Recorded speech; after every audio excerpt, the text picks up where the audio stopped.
Good morning, guys. Good morning. Just when you think you've seen everything, I guess nothing surprises you in the world of sports as the sports betting scandal takes front and center this week in the NBA, and God knows what else is going to happen. The Baltimore Ravens out here. What are we doing, man? The line it's at 3 this morning now. The Ravens favored against the Bears.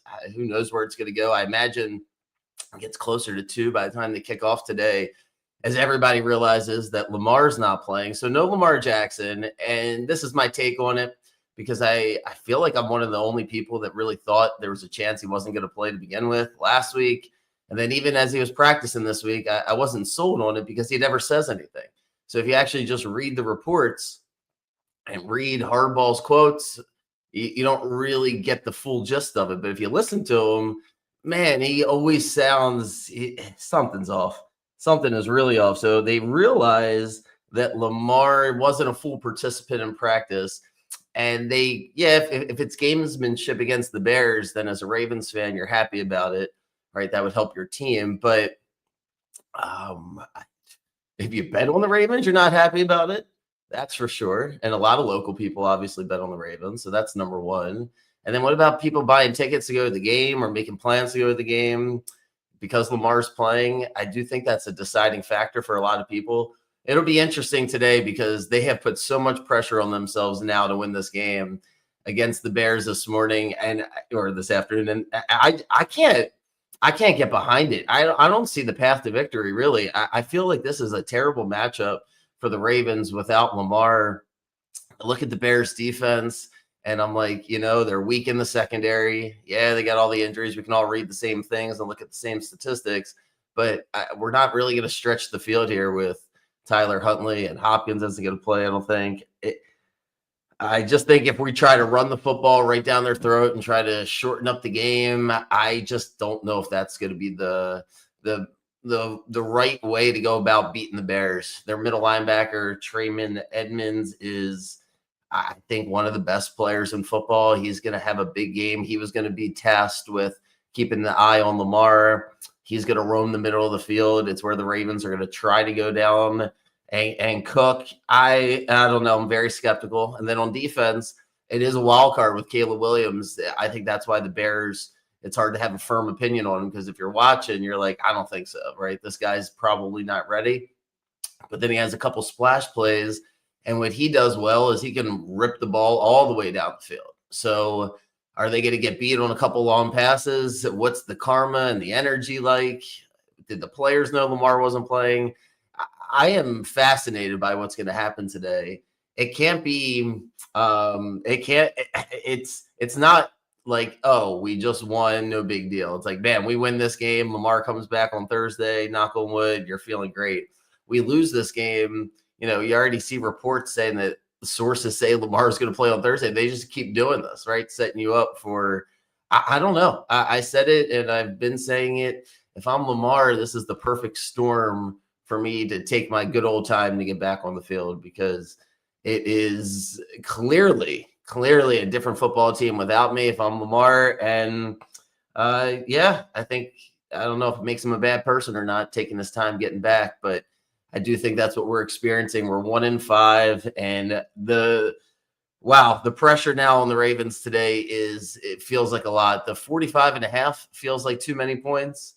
I just don't think the Ravens are going to be able to score today. I think if they're going to win, they're going to have to get some sacks, some turnovers, and we'll see. We will see. All right, we're going to rip through the games here and see if we can make some Mike J. Martz on fire. So try to help him, try to back what he's been doing the past few weeks. I got 4 total games. 4 could turn into 5, but I really think I'm going to stick to 4. I got 4 games, and then I'm going to have some bets out for the Packers-Steelers game tonight because I can't wait for that game. So, all right, Jets-Bengals, stay away. I'm going to go through the stayaways first. It's too many points, but at the same time, it doesn't feel like enough points with the Jets offense and Justin Fields. I can't really justify betting the Bengals, though, -6.5. It feels like if I had to bet it, I'd take the Bengals, but just a little too many points. I imagine the Bengals are going to play conservative today. They're treating this game like a playoff game as they're trying to get themselves back into the playoff hunt. And this is the perfect game for them to just run the football a lot. I would lean under in this game. But then again, it's just an unpredictable situation with the Jets. So I'm having a hard time reading the Jets. I feel like I know what the Bengals are going to do today, which is going to be to err on the side of quick passes, run the football, don't turn the ball over. But if the Jets get rolling, because the Bengals defense isn't very good, then the Bengals can open it up. So I'm just going to ultimately stay away from it. Plus, you get the pick sixes with both these quarterbacks, turnovers all over the place. Feels like a stay away. And I got to stay away from the Texans because they freaking killed me on Monday night. The Texans just aren't playing good football. I still believe in Stroud, but I'm going to have to see a little bit more to put some money on it because it just doesn't look great. Doesn't look great at all. They don't play complimentary football. Defense is begging to give them that game against the Seahawks, and they just couldn't take advantage of it. And then you get a Niners team with Mac Jones going to face the D'Amico Ryans defense, and I can't bet on that. So the Niners are, they're winning. They're staying relevant. They're doing what they need to do to give themselves a chance. The Texans feel desperate. They're favored by 2.5. Just really, really don't like the game. My fifth pick that I was leaning towards potentially was the under in that game, but I'm going to be mad at myself if Stroud finally gets it going. And that Niners defense really is banged up. Salah's done a great job. Don't get me wrong, but I don't know how much longer he can do it. Well, the non-game of the day will be the Dolphins and the Falcons as Kirk Cousins looks like he's getting a start. He's going to play good. Like, this is a perfect spot for Kirk Cousins to play good. Maybe potentially get traded, maybe at least stay relevant for another couple years in the NFL. Haven't heard from him in a while after his unceremonious benching last year. And now you got Penix banged up, Falcons 500. And they get the Dolphins dumpster fire. The Dolphins, I can't imagine are going to play good, but they can't play much worse. They're probably really happy to be in Atlanta, in the Dome, nice environment, extracurricular activities versus what they were facing in Cleveland last week. So maybe you get a better performance from the Dolphins. I can't bet the Falcons. I stay away from that one. And those are the 1 o'clock that I'm staying away from. So I got 3 and 1 o'clock. And here we go. First one is the game that I like the most, based on the thumbnail, in case that wasn't obvious. I didn't just click the wrong one. I do love Buffalo today, coming off the bye. I like Josh Allen a lot to bounce back. They're giving 7 points against the Panthers. This just feels like a level up game for the Bills and a realization that the Panthers aren't on the level of Buffalo. When you're coming off the bye and you're getting a team that's going to a new quarterback, albeit Andy Dalton, it just it smells like a disaster game for the Panthers. I think the Bills are going to get up on them early. Dalton feels like adequate in certain spots, not in shootouts. This feels like it's going to have to be a shootout for the Panthers to compete because their defense is not going to be able to stop Buffalo. Buffalo, their offense has looked really, really bad like the past few weeks, really ever since they came back against the Ravens. They just haven't been able to get going. They haven't needed to in a couple games, but they've lost 2 in a row. The total's 47.5 for a reason. My favorite bet of the day would be the over and the tees, 6-point tees with the Bills and the over. But just in case the Bills just dominate them and their offense still doesn't explode, I think that's on the table, 31-7. So 31-13.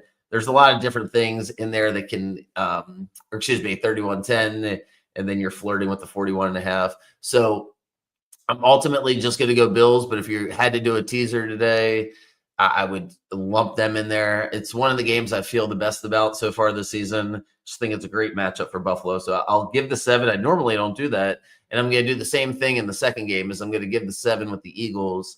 It might be 7.5 this morning. I'll just buy the 0.5 point. You don't really want to do 7.5 unless you absolutely have to. That just doesn't make good gambling sense. Too many games end on 7. AJ Brown doesn't play. I don't really care. This is more of a fade against whoever the Giants were going to fade against the Giants, and especially this matchup. The Giants, that's too emotional of a loss, too taxing of a loss. What happened against Denver last week? Now they're going to Philly, revenge game for the Eagles after the Giants beat their butts on Thursday Night Football a few weeks ago. And then matchup-wise, I'm not convinced that the Giants match up well with the Eagles. I think the Giants just caught the Eagles at a good time, kind of caught them off guard. I think if the Giants get down, they're going to have a hard time coming back. They haven't really experienced that with the Jackson Dart. situation. I have the Eagles just dominating them today. I think the Giants defense is in for a heavy dose of Saquon, maybe a bounce back game for him. And then my third game will be the under Browns Patriots. I'm going to go under 40.5. I don't fully believe in the Patriots. I still want to see more. I'm not sold long term on the Patriots for this year. And I'm 100% not sold on the Browns. I know what the Browns are going to do today: run the football, run the football, run the football. And I imagine if I'm Mike Vrabel, knowing how good the Browns defense is and how many turnovers they're forcing, and knowing that the two games I lost were at home to the Raiders and the freaking Steelers based on turnovers, I don't want to do that again. Those are the two losses for the Patriots, right? Like as good as they are, they could be undefeated. Both of those games they should have won, especially the Pittsburgh game with 5 turnovers. And that's why I could see the Patriots blowing them out today. But if they blow them out, it's like a 24-3, 27-6. I have this game going under 40.5. My fourth game I'll get to in a second. Excuse me. I'm staying away from Titans Colts. I cannot believe it, right? The most surprising spread of the season's got to be the Colts are favored by 15.5 points. Like, that is just an unbelievable number. A lot of faith in the Colts if you're laying that number. The Titans, the Titans, they're doing anything to try to get some action on the Titans. I imagine the odds makers, as they're sitting around last week trying to figure out what should we make this number. It's like, well, nobody wants to bet on the Titans. You have to make it at least 14. Like, who won? And then they did, and it had to go all the way up to 15.5. It seems hilarious. I don't even know. I have no opinion on this game. Like, it wouldn't shock me if the Titans win the game by 3 points in overtime, because maybe the Colts still aren't that good. But maybe the Colts are that good and they win by 30. I just don't want to make a big proclamation. I think one of the mistakes we make, especially people that feel like they have to be right, is making the opinion earlier than you need to and then having to walk it back. So I'm just not sold on the Colts and the Patriots one way or the other. I'm going to stay away from it. The game of the day, I guess, at 4:00 is the Cowboys Broncos. I stay away from that one too, because I don't like the Broncos long term, but it's a good spot for them momentum wise after just beating the Giants the way they beat them. They're giving 3.5. I think they match up well with the Cowboys because the Cowboys want to get that ball down the field. I don't know if you can do that Mile High against the Broncos secondary. And if you can, that'd be really impressive from the Cowboys. I'm still wait and see on the Cowboys. I have a feeling this game is going to be just a wild game where there's going to be some turnovers here. Bo is so volatile that one way or the other, I think if he plays really well, maybe Dak forces one or two. I know Dak's playing great. This is a big step up for the Cowboys. They've had a soft schedule. Stay away from it. My fourth game is going to be the Saints. I like the Saints plus 4.5. Rivalry game. Teams hate each other. Saints, I just think keep it close. The Bucks, it's more fading the Bucks than loving the Saints. I do like the Saints more than maybe some people do. I just do not like the Bucks in this spot. Really disheartening loss to the Lions because I thought the defense, right, was like trying to keep them in it. They forced a turnover. They were getting some decent pressure on Goff, but then Baker was a little off. It wasn't complimentary football. Some calls didn't go their way. They seemed to get really emotional. Now it's a letdown spot, and they're really banged up. A lot of injuries. I think it catches up to them again today. Maybe Baker pulls it out, but I'm not going to give the 4.5. So those would be my 4 bets for the day. Oh, man. I can't believe this Lamar Jackson situation. It really is. I guess it's not funny. I don't know what the right word is. Someone smarter than me can come up with a better word, but it's something. It's definitely something here. So whatever you're doing with this Ravens game, might be careful. Root for the Ravens, but with your wallet, I would be careful.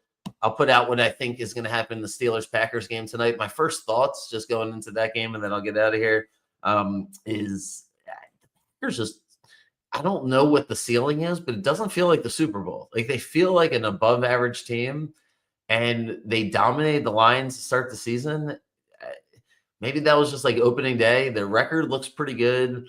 I'm not really sold on Pittsburgh. I feel like this game is more of a throwback. I think it's going to be a defensive game, but the Steelers defense hasn't played well. I don't think they're going to get humiliated tonight at home.